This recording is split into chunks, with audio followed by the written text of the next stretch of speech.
કચ્છની ધરતી તો ભજનની ધરા છે. આખું સૌરાષ્ટ્ર લઈ લો, ગુજરાત લઈ લો, ભારત લઈ લો, આ ઋષિ મુનિની ભૂમિ છે. આ એવા સંતો એવા ઋષિ મુનિઓ જનીએ. બાપુ મને યાદ આવે આ પ્રસંગ. કેવા પ્રસંગો હતા. એક સાધુડો, એક બાવલીઓ ભગવાધારી. આ નાગા બાવાના ખોળે બેઠા છે આપણે. નાગા બાવા સાધુ હતા અને એક સાધુડો, એક ભગવાધારી.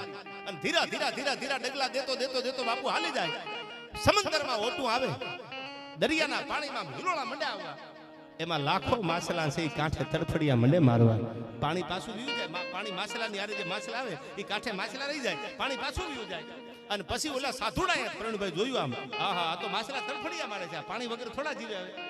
એટલે સાધુડો ભગવાધારી હતો. સંતનો સ્વભાવ છે, સંત સપૂતને તુંબડા તણનો એક સ્વભાવ. સાચો સાધુ એને કહેવાય કે જેનો સ્વભાવ એક જ હોય. કોઈ પણ જ્ઞાતિનો માણસ હોય, એના માટે જ્ઞાતિ હોય જ નહીં.